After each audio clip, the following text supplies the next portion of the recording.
episode 31, Plug Talk Sports. Look who is here. The man himself, the man, the myth, the legend, Steven Lopez. We gotta give him a round of applause. Thank you. By the way, Steven, where are we?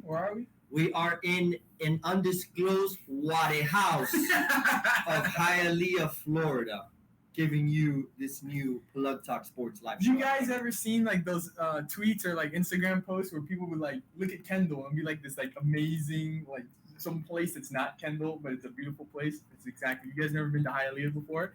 It looks exactly like I don't know, like Pinecrest. It looks like Pinecrest. It's amazing if you speak Spanish. It is la ciudad que progresa. Así mismo. Moving forward, baby. Oh, we're gonna get into plugs and shameless plugs of the week. Isaac, you want to start? Let's do. We want to do good news or bad news first? I'll start with some bad news. Okay, shameless plug. We're gonna start with shameless plugs. Because when you came in, Okay. we talked about one thing. That was Balón d'Or. I don't know we're getting into it, but shameless plug even as a Messi fan. Okay, let's be honest, guys. He didn't deserve to win this year, and I think Lewandowski was robbed. So that's my shameless plug. Okay. Fair enough. Go ahead, process the information. I'm Cristiano Ronaldo fan. I'm going to get into it later. I mean, I didn't say he deserved to win. I don't think he deserved to win either. But we're gonna get into that. Save it for later, Isaac. Let's see. My shameless plug of the week is going to have to be Disney World, the happiest place on earth. What? Dude, it's just such highway robbery. Of course it is. It's highway robbery. Everyone knows that. Everyone knows Disney's. It's highway if you pay robbery. for the annual pass, whatever it is, you think you're getting a better deal. You're still getting ripped off, Bro. You're showing up and you're paying $200 just to have lunch and dinner there. And so they eliminated the fast pass, and they have this thing called Genie. Mm-hmm. So they tell you can only get the next ride after you've already written the ride that you have selected. So, and to start your day, they're like, oh, you got to wake up at 7 a.m. to make sure you get that first ride. Terrible. Why can't I just wake up on my own time and pick the first ride I want? You got to wake up at 7 a.m. because by the time you wake up like at 9, 10, that's it. It's already gone. You're not going to get it. So it's highway robbery. I think if Walt, honestly, guys, Walt would be rolling in his grave right now because it Well, he's rolling the cryo chamber, actually. Yes, I was about to bring in. There's conspiracy theories. You're right. Conspiracy theories. There's conspiracy theories. Yes, he's somewhere here in a White House. He's in an undisclosed water house as well, being frozen. Somewhere in Burbank, That's how California. Yeah, he's probably not happy about that. No. But his wallet or his grandchildren, whoever he's got, their wallets are for sure nice. So might be happy about that. That was my shameless plug. Just absolute highway robbery. Yeah, no me ven la cara. And yes, I'm. Yeah, no. There's only one thing I'm waking up before 7 a.m. for, and that's for fishing. Yeah, that's true. Maybe golf, but no, not golf. I can tell you all about fishing. No. So my shameless plug this week was fishing. I caught a couple fish during the weekend, but I was Saturday out all day. We caught like 2 fish. They were about this big, and it was just terrible. Wasted hours waking up at 4 o'clock in the morning. At least we caught something, right? But something about that big. This guy's roasting me over here. He's upset. I didn't give any fish, but that's how it is. Shameless plug. Went fishing, not very successful, but that's how it is. What's going on with you guys, man? I hear a lot of chitter chatter going on over here. Oh, they're saying you should have cooked some, bacalao. That's how people say it's good. Yeah. People say it is good, but I'm not. I just don't know. Not a big fan. Yeah, not a big fan of it. That's how it is. Plug of the week. We're gonna move on. So plug of the week are my Miami Dolphins. Okay, that they did something that the other 2 guys, these 2 knuckleheads, didn't experience over the weekend, and that was winning a football game in Week 12 in the NFL. And we'll get more into the NFL. But we beat Cam Newton, everybody. Wow. We stopped. Is that an accomplishment nowadays? No, but it's the way we did it and the way our defense is playing that, hey, I'm not saying we're going to make the playoffs. I really think that the AFC is so stacked right now, and let alone actually the NFC has opened up a little bit too. But we'll get more into it. But as far as the Dolphins, it's their fourth straight win. I'll take it.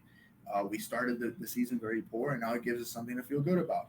And we'll see. I think between the Jets, Giants, Tennessee Titans, and Saints. Isaac, that's because you've played teams in like 5 in a row. They all suck. So. Hey, we won. Hey, beat the Ravens. Yeah, we. Okay, I'll give you that one. That That one was a little weird. It's a good We beat the Patriots. Let's see. No, isn't that the first game of the season? Yeah. That still counts. But look at the Patriots now. That's This is a good football team. Yeah, it is a good football team. Yeah, so that victory looks a little bit better now. True. Which we play them again soon. So Which that one we will I lose respect it. let's see what happens. because the Patriots have developed now. That's why you give time in the seasons for teams to develop, Isaac. All right, Danny, project your voice. Danny, the people want to hear what you have to say. Oh, anyways, my plug of the week. Moving on. This is more football. I know you guys here were not gonna like it, but my very own Columbus. I will be going state semifinal on Friday against Venice. Beach Stone Wilson, who played at FIU. You guys remember him, punter, played for Venice in his high school days. So I'll be traveling up there Friday morning to help our broadcast kids commentate the game.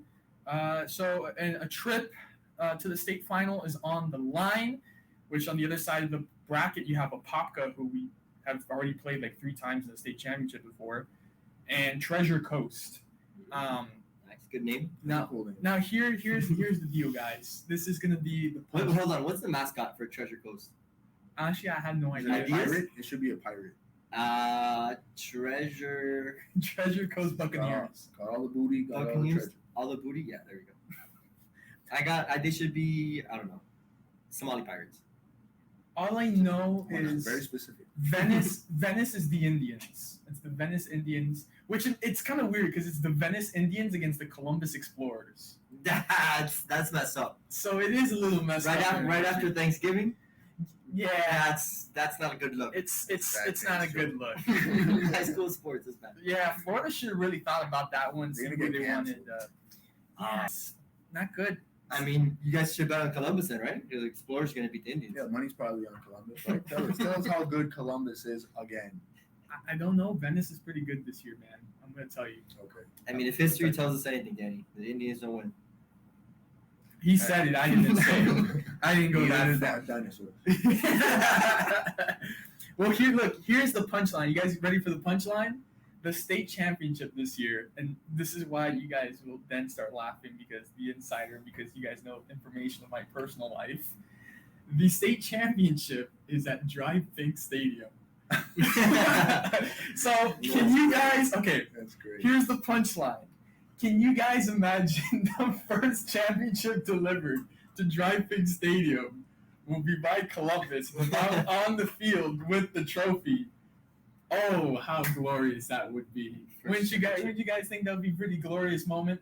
That'd be nice. It'll be interesting. The end of it will be that my name and Drive Think Stadium will always be attached together for the rest of history. Nice. So death do us part. Exact. Well, if there's ever death for that stadium, but that's another topic. Steven, plug of the week. That was about the most loaded plug. That was a great plug, Danny. I know you had that one ready up. I had that one. I've been thinking about that one for a week. I was like, I can't wait to tell these guys about this punchline. Thought about that one. My plug of the week is the Miami Marlins. They're actually spending money. How about that one? Huh? Yes. How about the Miami Marlins Yeah, I did see spending that. over $100 million for 2 players in 1 day? Yeah. Now they re-signed Sandy Alcantara Mm-hmm. to a 5-year, $55 million deal. They're paying him $11 million a year, which honestly he's worth more than that. His caliber, like the pitcher he's projected to be in the next 2-3 years, he's for sure supposed to be paid anywhere from 15 to 20 million a year. But it is the first time a player signed a deal with 3 years left on their arbitration contract or on their contract for arbitration. So rookies in baseball, when they get called up, they have their rookie contract for I think 5 years, something like that they have to play through. And then once those years expire, then they can sign a new contract. But the Marlins, with 3 years remaining on his deal, wanted to shore him up, give him some more money, which honestly is a great deal by them. They didn't give him a whole boatload of money, and they secured it for a couple extra years. So great job on that. And they also signed Abisail Garcia, who played for the Tampa Bay Rays last season, and I'm very excited about him. He's going to be playing corner outfield for your Miami Marlins. He is going to be a staple in the outfield. No more Adam Duvall. No more of these Magnarius Sierras and these guys running out. The Jorge Alfaro's playing left field. They're trying to get rid of him finally? They're trying to get rid of him. They haven't done it yet. At the end of the day, who's really going to want him? You know, I was looking through Twitter. People were saying they should trade him for a 6-pack of Bud Lights. That's rough, Goff type deal? Jared Goff type deal. So I'm just happy they're spending money, man. They also got Jacob Stallings, catcher, which is why they're trying to get rid of Alfaro. So Marlins are looking good, man. My plug of the week, definitely excited to see them make some more moves this weekend. We'll probably focus on them come next show because season really started. So maybe they'll make 4 or 5 more moves come next week. Who knows? Did you see them? I don't know if you saw it, but they were linked to Chris Taylor, and I was like, wow. They've been linked to a lot of guys. They were linked to Starling Marte for a while, and another person who they really thought they were going to get him was Byron Buxton. Buxton played fantastic this year. Dude played out of his mind until he got hurt mid-season. Sent him back, but he would have been a big acquisition. But Avisail is still a great cop for the Miami Marlins. I'm excited. I'm happy they're at least spending some money. The old regime didn't do anything with their money. Hell yeah, man! $100 million for 2 players. That's almost unheard of for the Marlins. That's actually pretty. Like, where did this money come from? Yeah, it's been locked up in the storage. And it's not Giancarlo money either. Yeah, exactly. And it's they're not giving you a bunch of money, and they're not telling you, well, we'll give you all this money, but we'll trade you in 2 years because we can't pay you this contract anyways. Yeah. So making smart moves. We're gonna get into the first topic, which I told Steven about. Me and Isaac are gonna fix the camera. I'm sorry. We're gonna get ready to joust each other here on this first topic. You see, me and Isaac tend to have sometimes friendly yet heated conversations throughout the week on certain topics. This one, and obviously our topics range. Me and Isaac's topics go from like sports to politics to like movies, music, and it's all in good love. At the end of the day, at the end of those conversations, even if it got heated, we all have love and respect for each other. That's why I came back. But this one entirely, I disagree with Isaac entirely. So, Steven, and obviously you heard it, but J.J. Redick's comments on LeBron James, saying that, and he openly said it and then talked about it on First Take, he openly says that he was afraid of LeBron James. Now, I'll go ahead and give because I want to hear Steven's opinion after this, and then you and I can just kill each other if we want to. Okay, but I mean, I know where it stands, right? Like, I saw the comments, I saw what he's saying about LeBron, and I get it, and I understand it, and I mean, honestly, I'd be in the same position too. He didn't say he's completely afraid of LeBron James. He's not saying he sees LeBron, he's shaking in his boots. This comment was, if he's gonna take a charge from LeBron James, that he's scared to take a charge from one of the biggest, strongest, fastest dudes in the NBA. Now, I agree with it. I don't think he's being a chicken. Maybe another word I can't say, but I think I'm cool with it, man. Like, I'm not taking a charge from LeBron. I'm not doing it. Okay. So I also want to, my opinion, right? I'm going to connect some context here. Thank you, Steven. Because low key, we do agree, Steven. But in the big journal, let's fill in the context and why this conversation was happening. It wasn't just J.J. Redick on SportsCenter, on a Friday night, eating a donut, drinking some coffee. He was front right and center as an anchor and just spewing these things. And yes, he was on First Take. Who was he on First Take talking to? Stephen A. And Stephen A. was basically saying that nobody respects LeBron. He had mentioned this player from the Pistons that was going at LeBron, bloodied in the face, ready to fight. I mean, I don't blame that guy either for actually going at LeBron and trying to swing a punch. There was a reason there. But he also talked about this other Houston player. I forgot what game it was, but on First Take, he's talking about somebody that shoved LeBron because he didn't respect him. And J.J. Redick was filling in on the other side of the conversation, talking about why that's BS. Number one, Stephen A. Smith never been on the floor, to play, let alone, to report or like just heckle from the sidelines or something.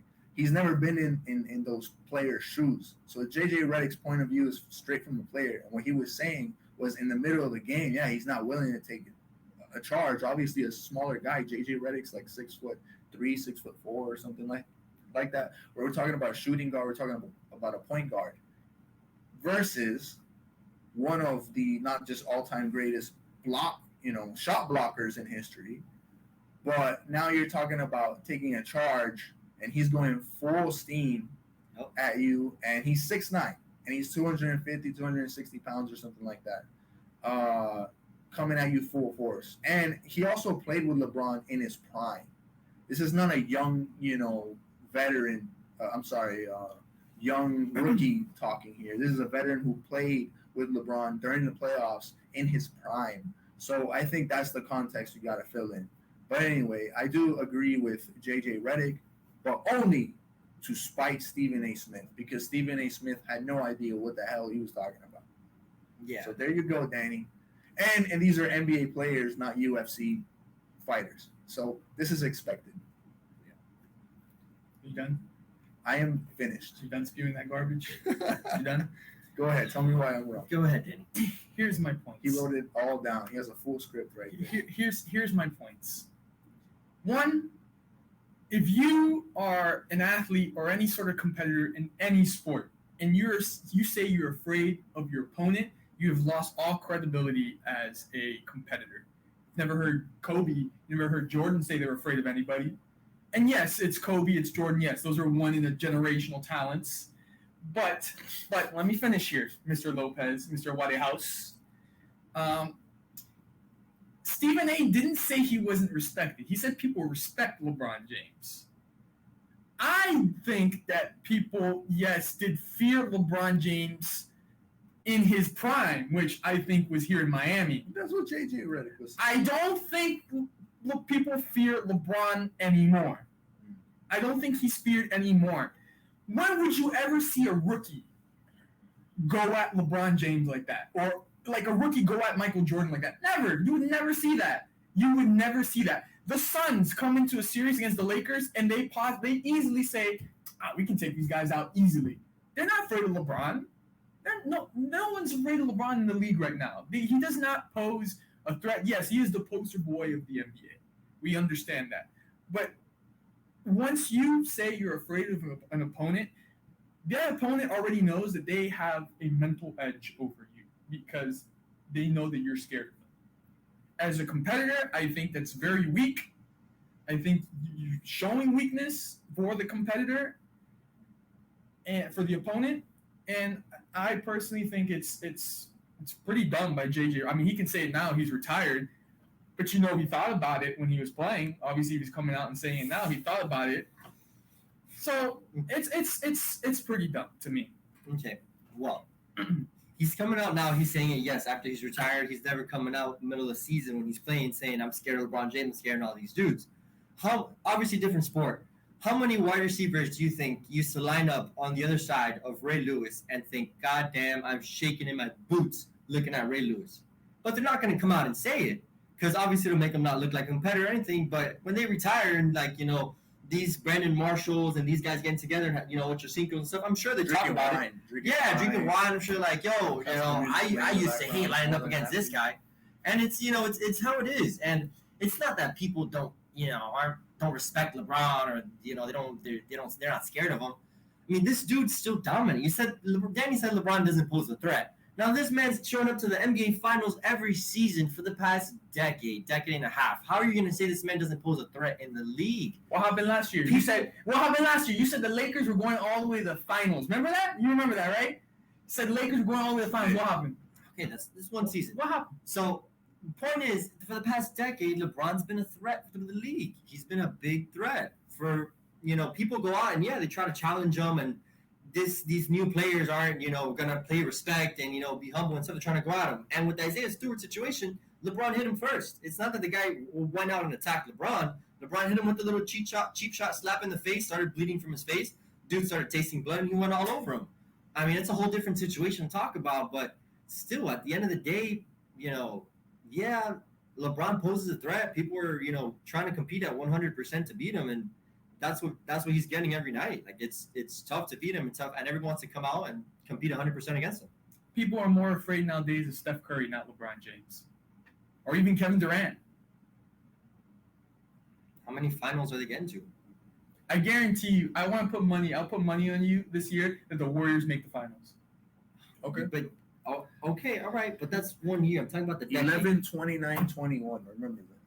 1 year. How many finals have the Warriors been to in the recent times? Not as many as LeBron has. But in recent times, they have. They have. Against they haven't been as LeBron. dominant as Against LeBron. Yeah. They made LeBron. I think they swept LeBron twice in the finals. No. Swept in the finals? In the finals, I think it was twice that you guys swept with the Cavs. So, No, you didn't. so you're comparing a whole team to one player getting to the finals with the Cavaliers, with the Lakers, with different teams. It's dominant. I'm a LeBron hater. I'm coming at you. Everyone knows I'm a LeBron hater. I'm not saying he's the best thing that's ever lived. His MJ. He's number 2. But still, the guy's dominant, bro. Gotta give him his credit. I'm giving him his credit. I'm just saying that I don't think that people are afraid of him as they used to be. At this very particular moment, people are not afraid of him. What do you think, Isaac? I agree with that. People aren't, or like, players aren't fearful of him, but that's because he's not in his prime. And I just think the argument was talking about, at least JJ Redick, from his point of view, was talking about him playing him in the playoffs during his time, during his prime. Sorry. And,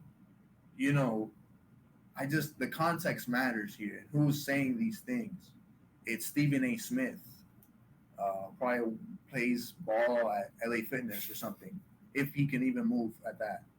But or at the local Y. But I can't take it from somebody who's just never played the game before to get all psychological and talk about who's afraid of who and who has the mental edge and it's who's a leader, and all these talking heads are annoying, and Stephen A. Smith is probably one of them. Will you ever hear anybody from that 08 Celtics team, Kevin Garnett, That's a good example. Would you ever hear any of them say, I'm scared of LeBron? They would never say I that. don't think so. And I think also those guys are cut from a different club. That's an OG, like the Bad Boys Pistons team. That's a different type of animal. Nah, bro, you're giving too much credit to crybaby Paul Pierce. I said that team. I was talking about the team. I wasn't talking about business. No, I know. But you're saying that they're tough.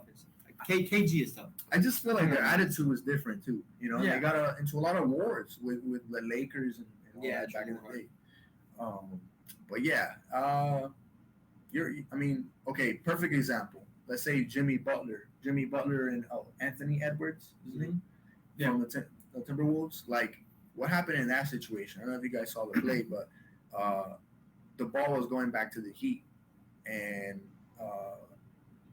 the young guy, he still had the ball, and then Jimmy Butler went in and grabbed the ball and kind of tried to get in his face and all that. And Anthony Edwards said it post game. He said, I'm not afraid of Jimmy Butler. I'm not afraid of any of these players. Because you guys aren't going to box. You guys aren't going to do anything. Whatever. And so maybe that is the new attitude of the newcomers. We don't care who we're facing. We're going to give it our all.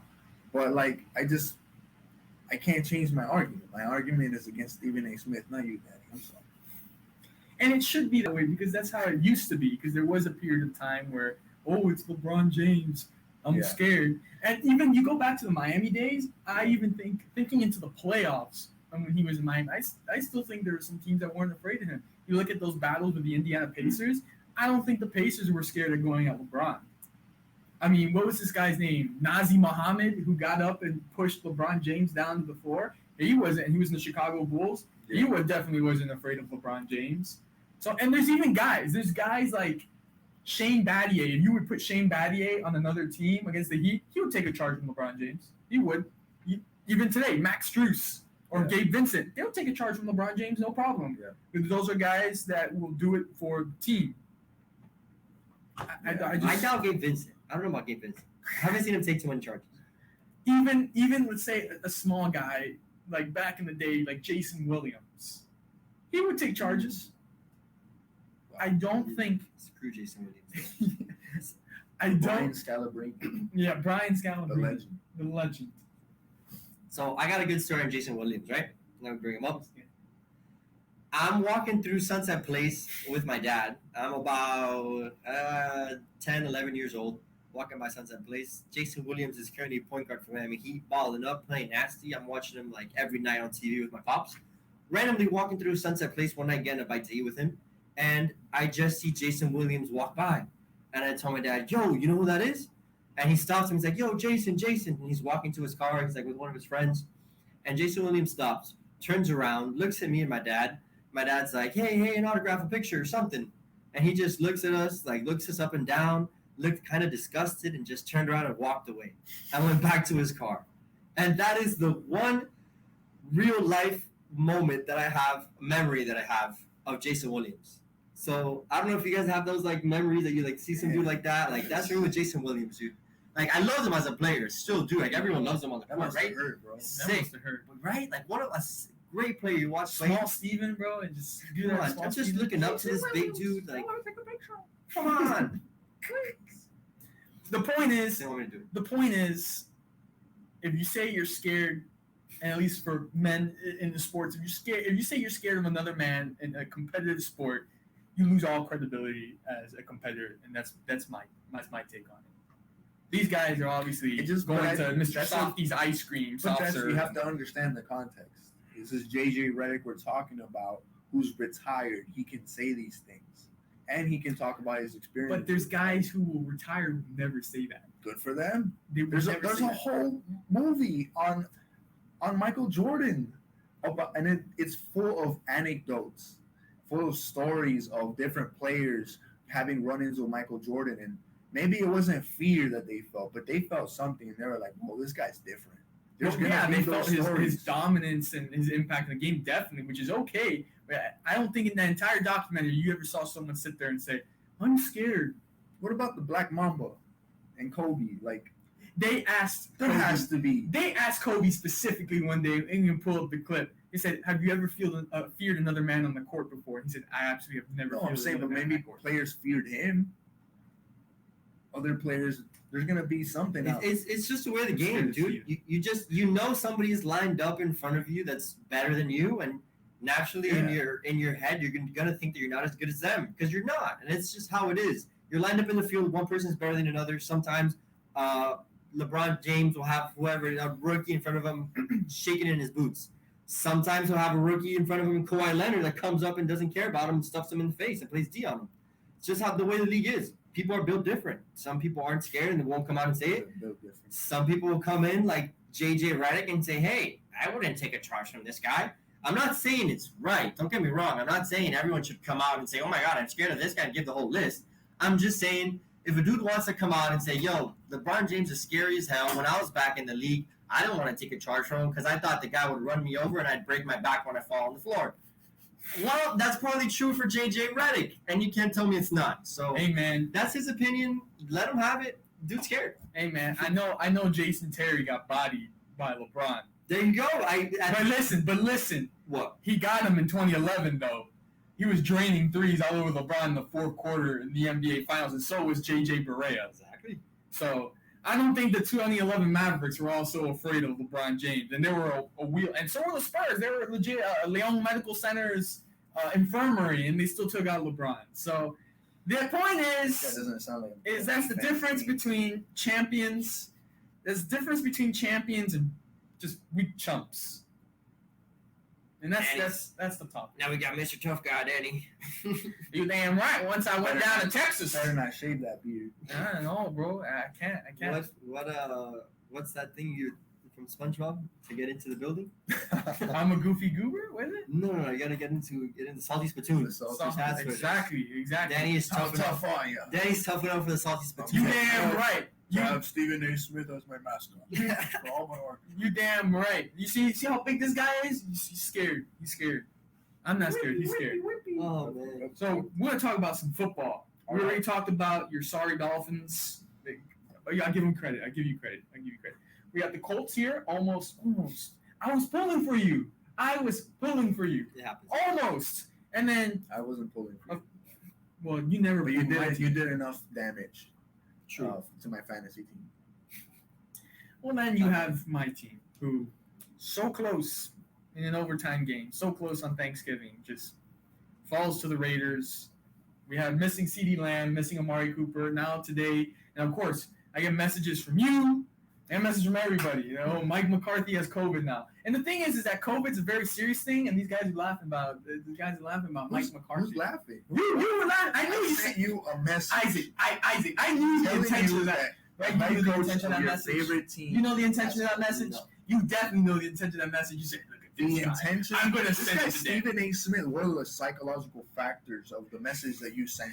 You sent it to me because you were going to say, look at Danny. Now he's That is very coach. narcissistic. He doesn't have a coach now. I knew the reason why you sent it, sir.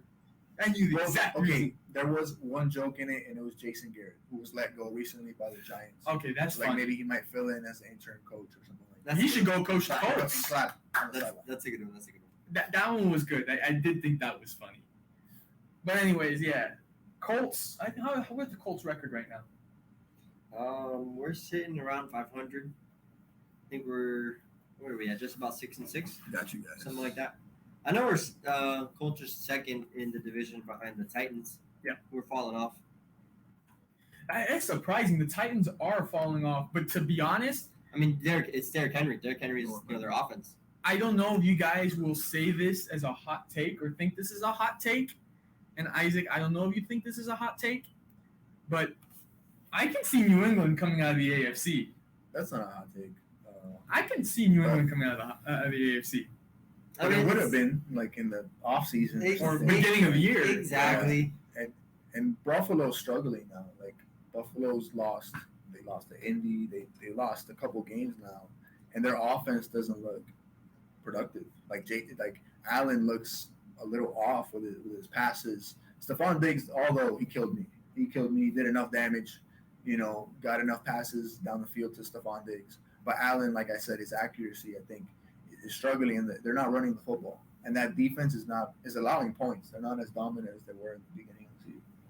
Yeah, you got the Chiefs on top of the AFC West. I think they got their stuff back together. Obviously, who would they do it against to get things started? They got their stuff back together against the Cowboys. Of course, it has to be the Cowboys that gives them, their winning streak and they get hot again. So the Chiefs 7-4. Ravens, who got that one of their 3 losses, they're 8-3. One of their 3 losses coming against the Dolphins, and then you get the Titans 8-4. Like Steven said, they're kind of falling off. But honestly, I can see the AFC Championship game being New England against Kansas City. We haven't talked about though is the Bengals, who just whooped the Pittsburgh Steelers. They did. The Bengals are a good team. Yeah. The offense is great, but they're not enough yet to compete in the come playoff time. Patriots, saying the Patriots are getting to the Super Bowl for me is still a hot take. Mac Jones is still too young. Super Bowl, yeah. He's still too young. Definitely. I don't think the team has it yet.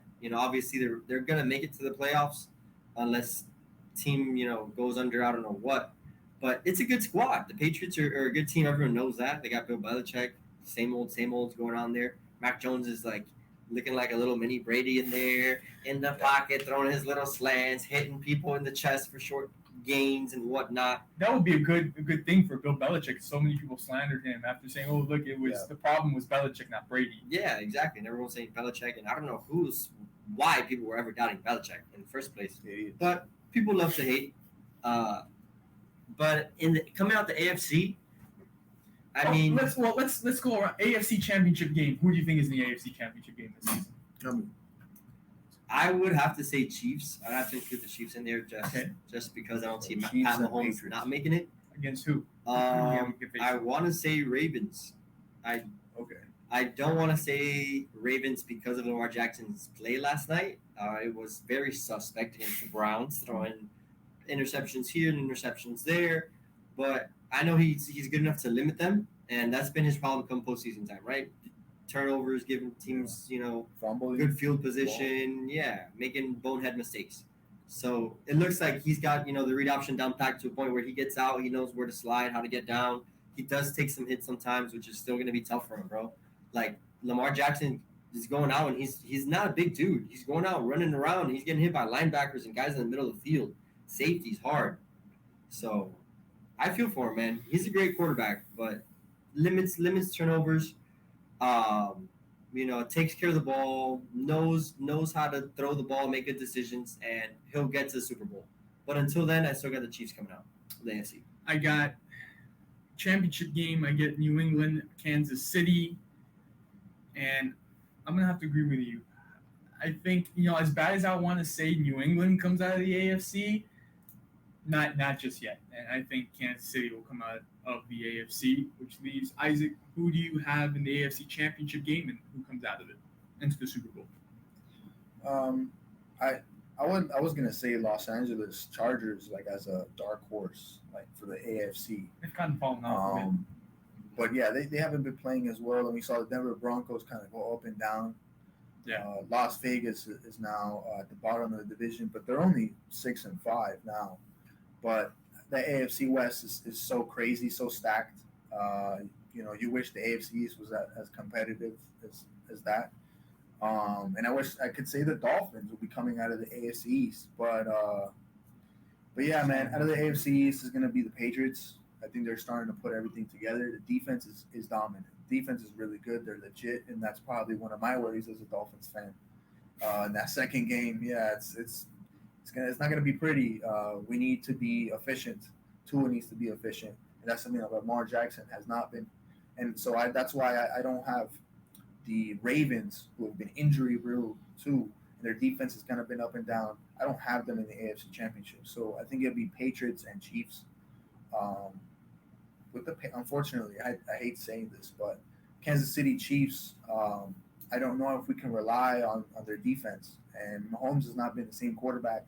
It just seems like he's got a bug on him. Since he got that nice little freebie, Super Bowl MVP, all that 50 touchdowns, it's now something's wrong. Just like Seattle for Russell Wilson. So anyway, Patriots in the Super Bowl, and then we've gotten to the NFC yet? We're about to get into that. We'll start with the NFC East. My Dallas Cowboys leading NFC East 7-4, which this I will tell you. This I will give you with Stephen A. Smith. He said that the Philadelphia Eagles will come back and take the NFC East, which they're 5-7. And I laughed because Jalen Hurts is struggling. I laughed because the Eagles lost to the Giants yesterday, 10-7. I was like, and you're going to tell me the Eagles are going to come out of the NFC East? Good joke. I know Steven's probably smiling over there because he's like, because the Eagles are going to come out of the NFC East. No, I'm smiling over here because it's the worst division, football. And yeah, I think the Cowboys are getting their free little ride. And exactly, the Eagles are so bad that they're losing to the damn Giants. Yeah, tells you how bad the division is. Their Cowboys' best competition is the poor, and sorry, the injuries little that the Cowboys Eagles have had to overcome too. You got to give them that. Yeah. NFC West, we got Cardinals who are 9-2. I think that team is going to go down hard if they don't get their quarterback back, which Kyler Murray actually has a bye week, so he can rest a little bit. But if he doesn't get this team back on track, I think the way that they perform with Colt McCoy and all the other veteran backups, which I can't even name right now. I don't know if Josh Rosen came back and played for them. I don't know what happened. But Arizona, the losses that they have look really ugly. And if they don't get things fixed up, I don't think they'll be the leaders anymore by the end of the season. The Rams, they played pretty good against Green Bay. I have Green Bay in the NFC Championship. Well, here's how it's looking. It's going to be Cowboys, Cardinals, Packers, Buccaneers, and it's crazy because some way or somehow Tom Brady will figure something out and find his way to the Super Bowl. I'm not saying that's my take. But that's what's happening in previous years where, they don't look too good. Even last year, they don't look too good. And there you go. The Buccaneers find themselves in the Super Bowl in a place they had no, way to get in there. Should have been in there. Didn't deserve to be in there.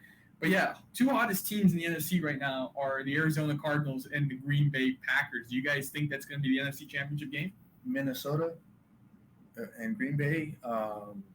No, I think Kirk Cousins he's starting to unravel too. No, what'd you say? Didn't you say Cardinals? Yeah, Arizona and Green Bay. I'm I was sorry. like, what are you talking about Minnesota? I was like, I misread you. So Arizona and Green Bay. and Green Bay. No, I think Arizona will be out of the playoffs. So Tampa, you're going to go with Tampa. I definitely know you're not picking Dallas to go that far. I would love to,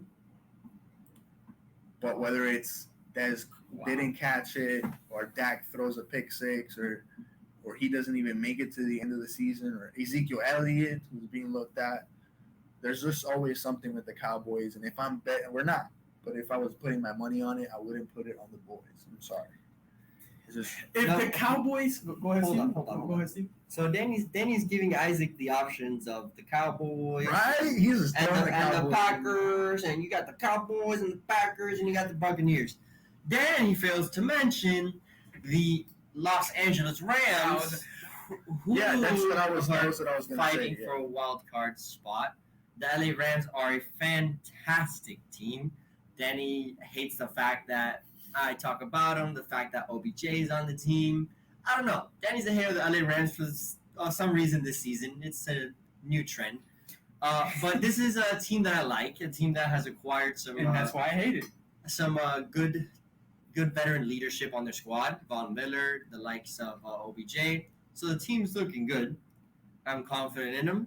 I think NFC Championship will be LA Rams and the Buccaneers. I don't think the Cardinals are doing much. The Packers are always going to give them a run for their money. Come playoff time, if the Packers face the Rams, I think the Packers might be able to get them in Lambeau Field in the cold and whatnot. Get those guys from LA. I think they'll get the best of them because obviously they'll have the home field advantage. But I'm not sure, man. I'm stuck between those three teams.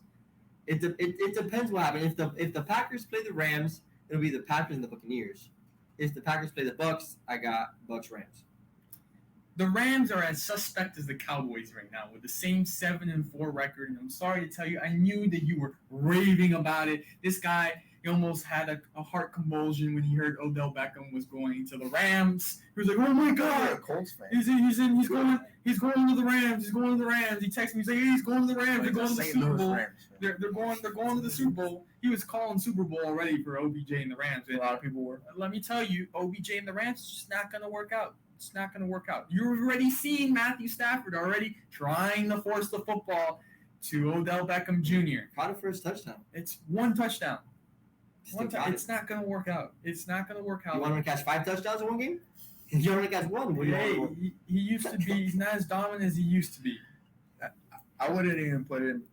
I wouldn't put him as the reason why they're going to struggle. They're going to struggle because he's brand new to the team, but they're also going to struggle because they lost Robert Woods, and that was their go-to guy besides Cooper Kupp. Then you got Van Jefferson and Van Jefferson, who I claimed I had, and then on the night of Sunday Night Football, was in our league? No, in a different league. I claimed him, okay. I was about to play him, but then Marquise Brown, Hollywood Brown, became available. So I activated him, and I decided to drop Jefferson, who scored like a 60-yard bomb touchdown or something I just want to know, though, just for the record, I just want to know. I'm just bringing it up because I want to know where you guys' minds are at. Do you guys have Cowboys one and done in the playoffs? I say 2 and done. Yeah, 1 and done. They'll beat the Cardinals. But no. I think if the Cowboys are for healthy, me, it's Rams and Packers, and Packers take it. Patriots, Packers win the Super Bowl. Yeah, Patriots, Packers. So Due to an inexperienced Mac Jones. Are you counting out Thomas Bradington? Tom, is that what I'm hearing from you? Be careful what you say, man. Look, they got their running game back with Ronald Jones and Leonard Fournette. We saw that last game against the Colts. They ran them to death. But what happened in that game? Brady struggled in the first half. He's had a couple games now where he struggles in the first half or just struggles throughout the game. I think I started him a few weeks ago. He gave me like 3 points against Atlanta or I forgot who he played. He gave me like 2 or 3 points. I'm like, are you kidding me? You're Tom Bradington. But I think that something, we would see this earlier in the year. Remember, and we would be like, oh, the Patriots are again to make the playoffs, or then they would win like 8 straight games or whatever. I don't think that's going to happen this year. For the NFC Championship, I have Green Bay. It's hot take. Hot takes. I like it. Hot take. I got Green Bay in Tampa in the NFC Championship game, and I have Tampa going back to the Super Bowl. Okay. Because against the Patriots? Against the Chiefs. Take my money. I got the Chiefs. Chiefs. Okay. Chiefs and Buccaneers again. Chiefs and Bucks rematch? Yeah. Well, way to go out on a limb there, Danny. Mahomes and Brady. Bro, that people will watch the heck out of that. I think, yeah. Sadly for my team, I know if the Cowboys are not healthy, if they don't have a healthy CeeDee Lamb, if they don't have a healthy Ezekiel Elliott, a healthy Amari Cooper, there's no chance. But we've seen when that team is firing on all cylinders, we see what they can be a scary team. So if they're on that level, then they can probably get to the NFC Championship. But if they're not on that level and they're kind of just struggling in recent times, obviously they have a COVID outbreak on the team, then yeah, I don't see them going far. But I have Tampa, Green Bay, NFC Championship game, and then Tampa going to the Super Bowl. Yeah, just too many if, ands, and buts with those Cowboys, huh? It's too many of them. We're not gonna talk about them anymore. We're gonna go into, and I already see my man Isaac here looking it up. We're gonna go into open college football coaching positions, and Billy Napier, a coach from the Sun Belt Conference, takes over at the University of Florida. And I've seen people say, well, that just goes to show you how Florida's lost its touch in grabbing coaches, same way University of Miami has, because they're grabbing a coach from the Sun Belt Conference. How do you feel about Billy Napier becoming the coach of Florida? So I had to look him up when I first heard the news. Of course, we all love the Sun Belt and all watch the Sun Belt. At one point in our lives, yeah. And look, I mean, we had this conversation last week. I was also Danny. Yeah. And the verdict, at least for me, was there was no reason to fire the coach just yet. Mm-hmm. I think maybe fire the coordinators of the offense or defense, definitely defense. The time had run for him, and he needed to go. But the coach itself, to go out and start looking for coaches when Lincoln Riley, arguably one of the biggest names out there, already got taken at USC, and some of the other names are the big names haven't moved. Like you look at Harbaugh in Michigan and some of the other coaches, they haven't moved. They've actually gotten contract extensions, and now you're grasping at straws almost, mm-hmm. and you find this coach, from the Sun Belt Conference, who I was reading here, he's only lost 5 or 4 games between the seasons that he's had between these teams, and if I'm reading correctly, yeah, it's 39-12 in 4 seasons at Lafayette, and 32-5 in the past 3 years in the other school at the Raging Cajuns, right? So, dominant coach. Maybe he can bring something offensively or defensively to help, but I feel like we created a problem that didn't need to be there and to begin with. Steven, then we have Lincoln Riley, who leaves Oklahoma to join USC, and I think you enjoy this moment, the most savage moment. He touches down in a private jet at LAX, and he gets off of the plane wearing the Oklahoma Sooners Air Jordans, and people are like, how better way to be wearing a gift that your ex gave you while you're going to your new relationship? What do you think about Lincoln Riley joining USC and rocking those Air Jordans from that Oklahoma gave him when he's touching down? Is that a slap in the face, or is it, he just wore those shoes because he just likes them? Or I actually didn't know that, so that's surprising to me that even happened. A pretty funny joke you got there, Danny. I'll give you that one. Showing up with something your ex-girlfriend gave you. Like, definitely, dude. Who does that? That's literally what it is, right? Like, consciously, your ex-girlfriend gave you a pair of shoes. You're going to put them on, you see a new girlfriend, you're like, she's like, hey, great shoes. You're like, yeah, you like them? Gave them to me? Like, come on, you didn't even gotta tell them. They can see. Like, you know, that's terrible. I mean, I know all the hype about the Lincoln Riley and the head coach, and I don't know, man. He's going to USC. USC hasn't been relevant since Matt Leinart and Reggie Bush. Riley tiene dinero. Riley tiene dinero. Yeah, bro. It's. I don't get it. It has to be what it means.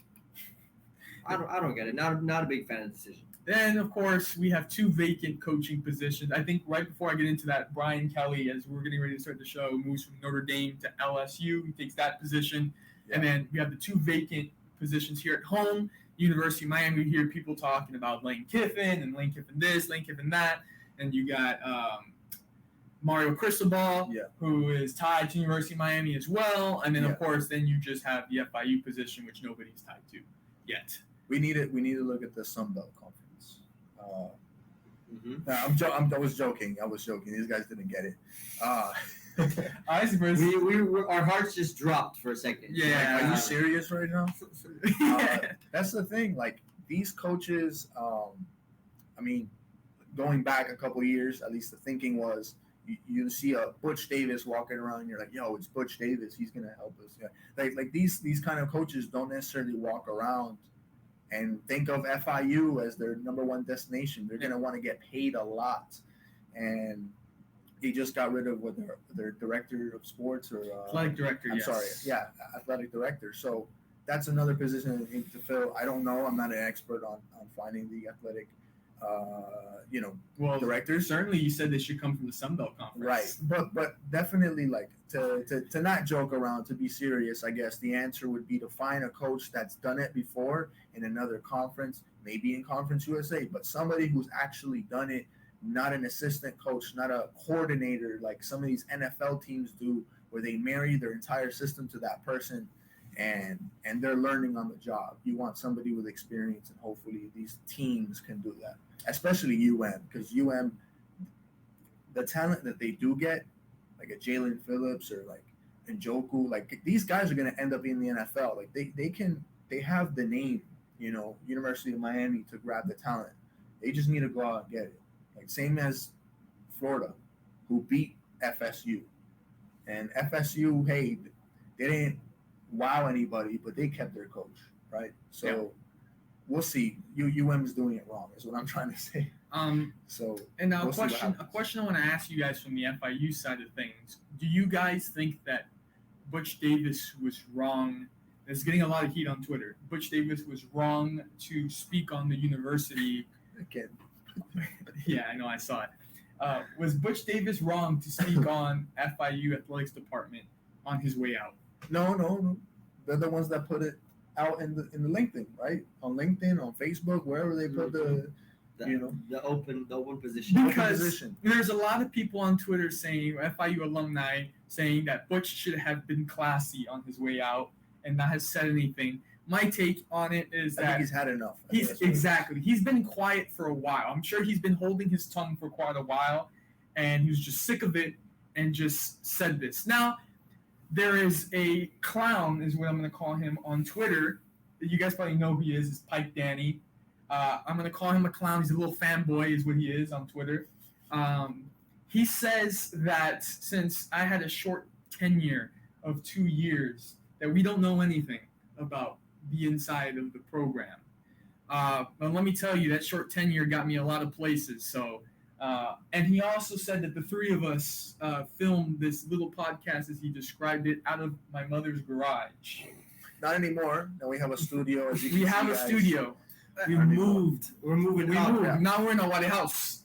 Streaming live. But let me tell you, I don't want to spend too much time on this guy, but look, at least we're doing something with our lives. We're going forward.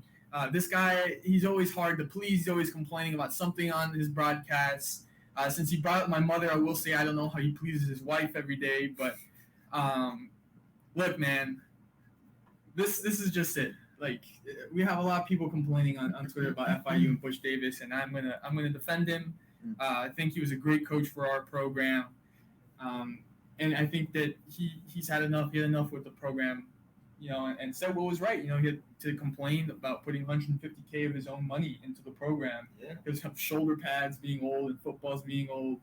So that's my take on it, and screw those fanboys, I mean, it's how it is. Dude, he was fed up. Butch Davis didn't want anything else to do with the program. I mean, they've been doing terrible. He has to come out, speak to the media every day, and he's the one taking the heat, right? Everybody's always talking about him, criticizing him, and he can't control the entire football team. Like, as crazy as it sounds, the coach can't control the team. No, he's not in charge of every single process that goes through. There's so many different aspects and things that need to come together to create a successful football organization or football school, whatever it may be.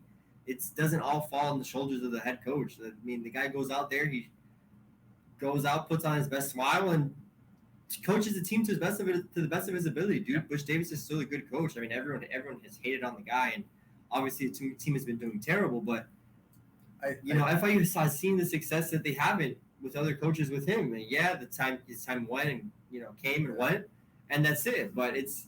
For me, yeah, it's a bunch of fanboys talking smack, and it's the same, Miami people wanting success and instant success, and sometimes you have to suck, man. It's just how it is. You can't be great every year. You can't have the best teams. It's just how it is. If you're going around moping every year that your team does bad, I mean, go ahead and complain to whoever it is, but no one cares when Manchester United loses. Yeah, it's a venting session all the time. Yeah. You don't know about. I mean, at least Steven keeps his cool. Like Steven, Manchester City loses, and Steven's like, yeah, bro, we're on the golf course. He's like, it is what it is. This guy has a whole venting session with me every time. He's like, I can't believe it, Fred. Yeah. It's great though. It's okay. You can keep venting. Now that you talk about soccer, I'm going to get into a conversation is a lost topic that I'm very angry about. How in the hell did Messi win the Ballon d'Or? Can you guys please explain to me how Messi? It's a popularity contest. At this point, those awards shouldn't be taken seriously anymore. I didn't go that far. I know over here Steven's a Drake fanboy, but how did Messi win? Robert Lewandowski was so deserving of that award. He won every silverware that there was to win. He did it all, and then Messi, just because he won Copa America, has been so long waited for Argentina, and he picked up a Copa del Rey on the way. Like, how is that deserving over a lot of people on that list? Mendy, goalkeeper of Chelsea, deserved it. I think El Gato, as you call him, and many call him Benzema, he deserved it too. How did Messi beat these guys on this list? Yeah, I don't understand it. Yeah, I mean, I said it before when you had asked me, and I remember we were talking about it. Yeah. You guys were like Lewandowski, these guys, and you guys had him. And if you remember, I was like, honestly, Messi's just gonna win it. I was like, as bad as it sounds, as much as I hate it, I was like, Messi's gonna win it. And I knew it because it's just how it is. Same thing happened with him the year before when they actually awarded it, that he beat out Van Dijk with the closest Ballon d'Or race in history, and that was a dominant Virgil van Dijk, an extremely dominant Liverpool team that season, the best team in soccer. So yeah, it is a popularity contest, and the most popular man is Lionel Messi. And you remember how pissed people got when they gave it to Luka Modric over Messi? They're like, how is Modric going to win the Ballon d'Or over Messi? Yeah, that's the one time somebody gets it over him. So always Messi or Ronaldo. It's always that debate, obviously, but to see them still going through with it and all this, I mean, there's no way one of them is going to get it again next season, right? The way they're going with PSG so far and Man U, at least hopefully it looks like next season there's going to be a different Ballon d'Or winner from the Messi and the Ronaldo. Look, man, it's like the Oscars and the Grammys, where you say, I'm not going to watch it this year, but then you get plagued into watching it, and you stay up all the way to the end of the night. It's just the album of the year to find out Taylor Swift won again. And then you end up like, you say the same thing. I'm not watching this garbage again next year. This is how the Ballon d'Or ceremony is coming out to be. It's a popularity contest.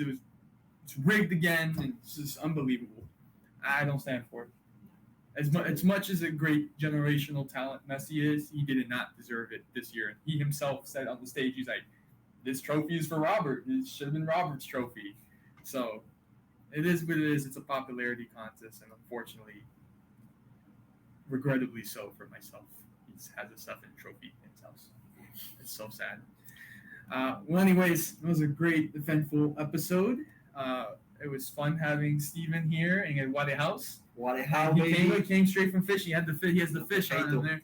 Yeah. So we'll be back next Monday again. So we appreciate everybody who tunes in and watches us, even the fanboys. We appreciate the rats. We love them all. It keeps us motivating. It keeps us from getting out of our mom's garage to get a studio and to go forward and continue doing our show. So we appreciate those type of people too here at Plug Talk Sports. So tune in next week, and hope everyone has a great week. Take it easy, everybody. Peace out, guys. Peace.